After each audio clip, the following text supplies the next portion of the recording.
আসসালামু আলাইকুম সম্মানিত দর্শক, আপনারা দেখতে পাচ্ছেন গতকালকে আটলান্টা জর্জিয়াতে স্নো হয়েছে। দেখুন আমাদের বাসার সামনে পরিস্থিতি। এটা বিগত 8 বছর পরেই প্রথমে হলো, 2017 সালে হয়েছে এবং এই 25 সালে আবার হলো। আপনি দেখতে পাচ্ছেন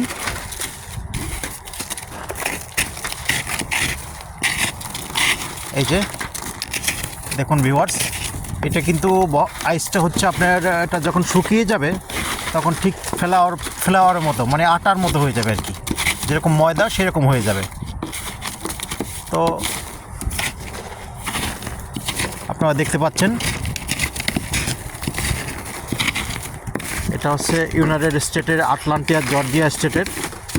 এখানের আবহাওয়া তুলনামূলকভাবে নিউ ইয়র্কের থেকে অনেক ভালো, বাট 2017 সালে একবার এরকম স্নো হয়েছে এবং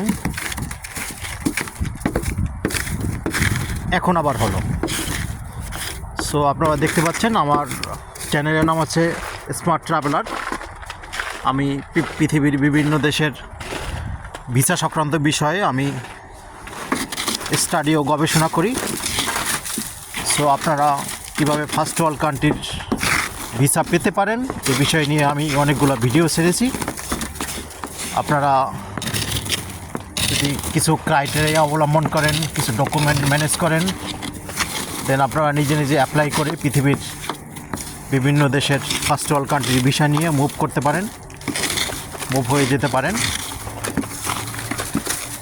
দালালের চক্করে না পেরে, দালালকে অনেক টাকা না দিয়ে আপনারা কিন্তু খুব সহজেই পৃথিবীর ফার্স্ট ওয়ার্ল্ড কান্ট্রির ভিসা আপনারা পেতে পারেন। সো আপনারা দেখতে পাচ্ছেন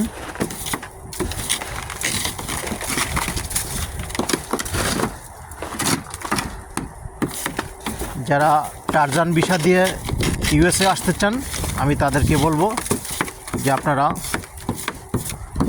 লিগ্যালভাবে যদি কিছু টাকা শুধু ভিসা ফি দিতে পারেন আর কিছু ভালো কিছু দেশ ট্রাভেল করতে পারেন, দেন আপনারা ইউএসের B1 B2 ভিসার জন্য অ্যাপ্লাই করেন, তাহলে কিন্তু আপনারা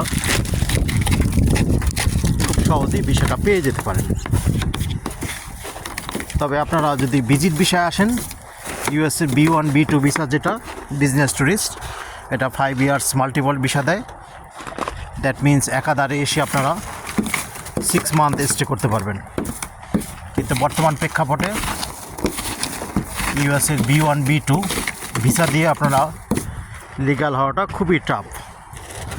সো অন্য কোনো স্ট্যাটাস যদি চেঞ্জ করতে পারেন, এখানে স্টুডেন্ট ভিসা কনভার্ট হয়ে গিয়ে আপনারা কিন্তু লিগ্যাল হয়ে যেতে পারেন, বাট অ্যাসাইলাম সিক করে পারবেন না। যেমন স্টুডেন্ট ভিসা আপনি কনভার্ট হয়ে গেলেন, আপনি বিজনেস ভিসায় কনভার্ট হয়ে গেলেন, আপনি H1B ক্যাটাগরিতে কনভার্ট হয়ে গেলেন, তখন আপনারা খুব সহজেই কিন্তু ইউএসের লিগ্যাল হয়ে যেতে পারবেন। হ্যাঁ, জি আসতেছি। তো এখানে শেষ করছি দর্শক। আপনারা আমার ভিডিও দেখেন, আমাকে যে কোনো ধরনের কমেন্ট করতে পারেন, আমাকে লাইক করতে পারেন, সাবস্ক্রাইব করতে পারেন এবং আমাকে মেইল করতে পারেন। আমার ইমেল alimurrahman725@gmail.com। যে কোনো বিষয়ে প্রশ্ন করতে পারেন, আমি যথাসময়ে আপনাদের প্রশ্নের উত্তর দিয়ে যাব। সো আজকের মতো এখানেই, আল্লাহ হাফেজ।